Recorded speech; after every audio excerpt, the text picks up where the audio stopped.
Hello guys, welcome back to my channel. आगे है हमारा मनी लॉन्ड्रिंग में punishment for the offence of the money laundering. Punishment क्या होती है अगर मनी लॉन्ड्रिंग का ऑफेंस हो। Section 3 deals with the offence of the money laundering which has been discussed in the definition part above. Section 4 provides for the punishment for the money laundering.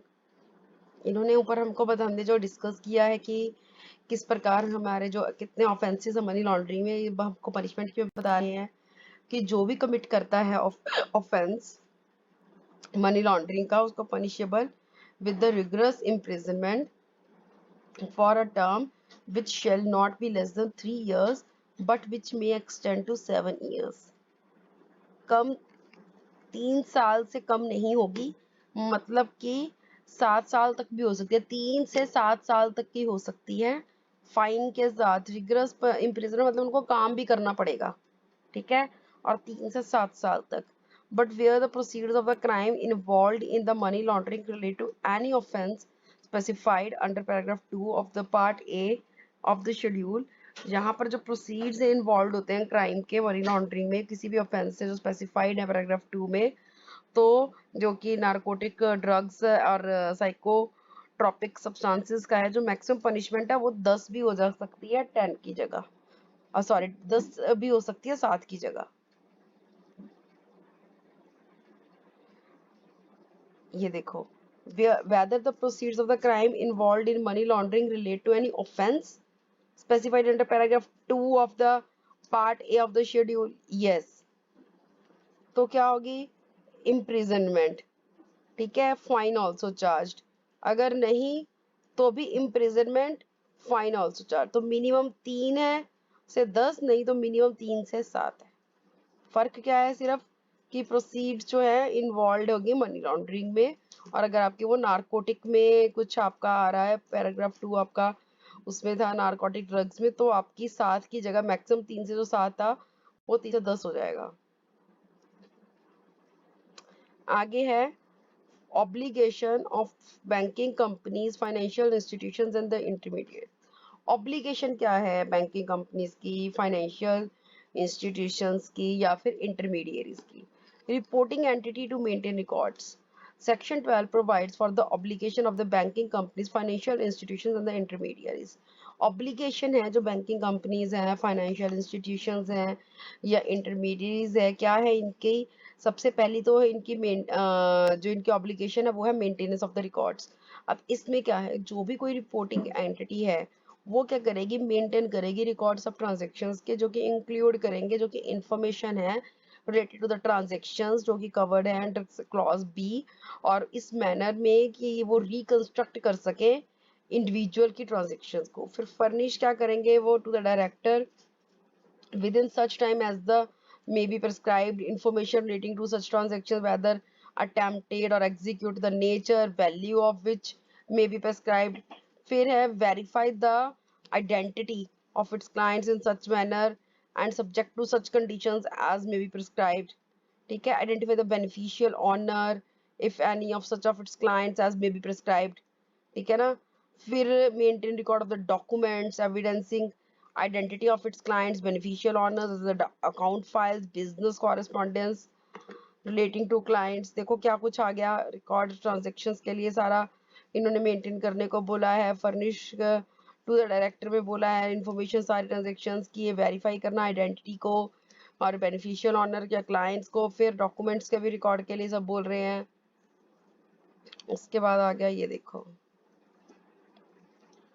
Maintain a record of all the transactions, ये सारी transactions जो भी है उसको आप maintain करो। Furnish करो to the director information regard relating to such transactions, furnish करोगे आप डायरेक्टर को सारी इंफॉर्मेशन उन ट्रांजेक्शन्स के अकॉर्डिंगली। जो क्लाइंट्स हैं वेरीफाई करोगे आप आइडेंटिटी उनकी, बेनिफिशियल ऑनर अगर कोई है उनका उन क्लाइंट्स का, तो वो, और आप मेंटेन करोगे records of documents evidencing identity of clients and the beneficial honours.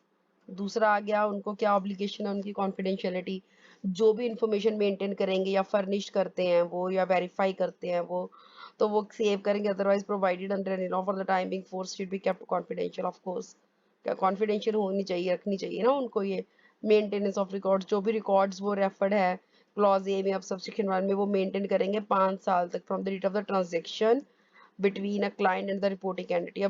अब मतलब जब आपका खत्म हो गया उनसे काम, जैसे आपने कोई भी सपोज मैंने बैंक में अकाउंट खुलवाया, ठीक है, मैंने बैंक में उनका अकाउंट खुलवाया और मैंने उसी साल में बैंक अकाउंट बंद भी करवा दिया। मैंने जनवरी में खुलवाया, सपोज दिसंबर में मैंने बंद करवा दिया।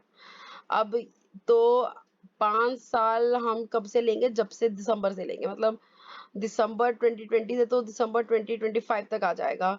तो 5 साल from the date of the transaction, ठीक है ना, between the client and the reporting entity. Maintenance of records, जो रिकॉर्ड्स हैं रेफर्ड हैं सेक्शन क्लॉज ई में, सब सेक्शन में मेंटेन 5 साल तक रखने बिजनेस रिलेशनशिप के, ठीक है ना।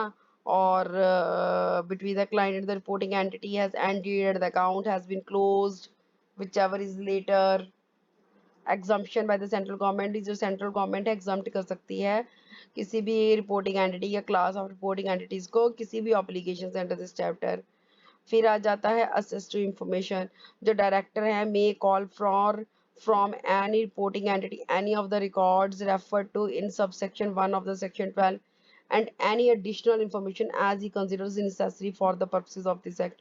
कि जो डायरेक्टर है वो कॉल कर सकता है अपने किसी भी रिपोर्टिंग एंटिटी से, कोई रिकॉर्ड्स रेफर कर सकता है, कोई एडिशनल इन्फॉर्मेशन अगर उसको ज़रूरी लगती है पर्पसेस के लिए तो वो भी वो ले सकता है। तो एवरी रिपोर्टिंग एंटिटी वो फर्निश करेगी डायरेक्टर को जो भी उसने उसको चाहिए जो भी टाइम में, और वो स्पेसिफाई करेंगे, ठीक है ना। और save otherwise provided under any law for the time being for every information sort by the directors, वो कॉन्फिडेंशियल रखी जाएगी। देखो डायरेक्टर जो है वो इन्फॉर्मेशन मांग सकता है तो फर्निश करनी पड़ेगी और फिर मेंटेन करनी पड़ेगी उसकी कॉन्फिडेंशियलिटी, ठीक है ना। रिकॉर्ड्स रेफर्ड है या फिर कोई एडिशनल इन्फॉर्मेशन है with in the prescribe time आप दे दो, और फिर है मेंटेन करो confidentiality of the information furnished.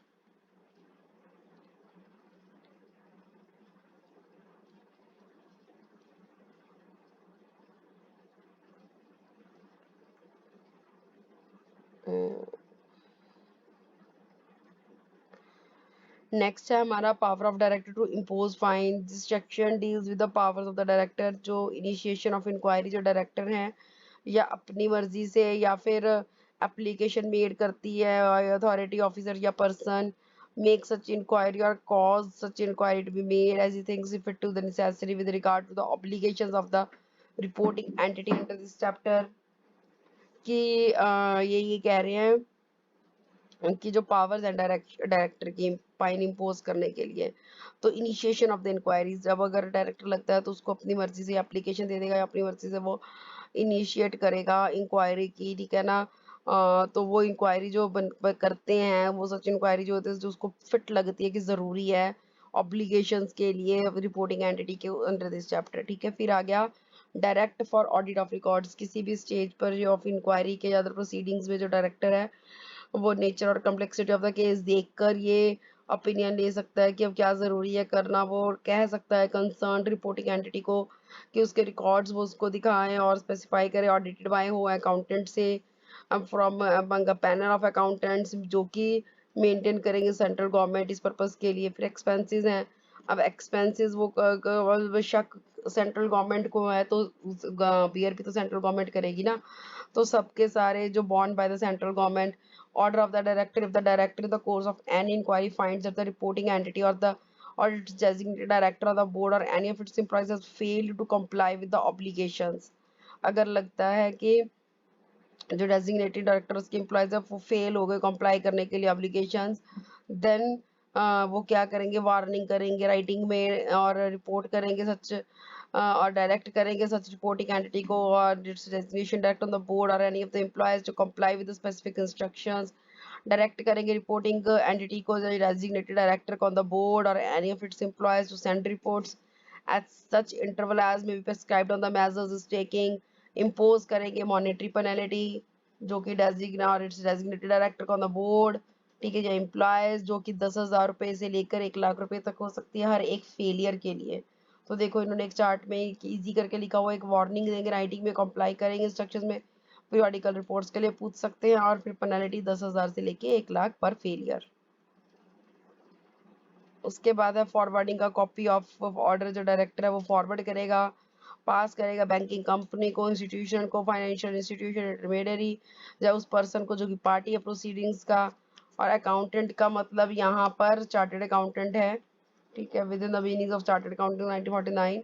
उसके बाद आता है नो सिविल और criminal proceedings against the reporting entities, director employees in certain cases save as otherwise provided in section 13। जो रिपोर्टिंग एंटिटी और इसके डायरेक्टर्स उसके एम्प्लॉयज हैं वो लायबल नहीं होंगे किसी भी सिविल और क्रिमिनल प्रोसीडिंग्स के against them for furnishing information, ठीक है ना। उसके बाद आ गया प्रोसीजर और मैनर ऑफ फर्निशिंग इंफॉर्मेशन, जो सेक्शन प्रिस्क्राइब करता है पूरा प्रोसीजर और मैनर की कैसे इंफॉर्मेशन फर्निश करें रिपोर्टिंग एंटिटीज में, जो सेंट्रल गवर्नमेंट है कंसल्ट करके रिजर्व बैंक ऑफ इंडिया के साथ प्रिस्क्राइब कर सकता है प्रोसीजर और मैनर मेंटेनिंग और जिसमें फर्निशिंग इंफॉर्मेशन और सेक्शन 12 सब सेक्शन 1 पर्पसेस के लिए implementation and the provisions of this act. So ये आगे का हम अटैचमेंट और एडजुडिकेशन एंड कन्फिस्केशन कल करेंगे। So thank you so much, bye bye.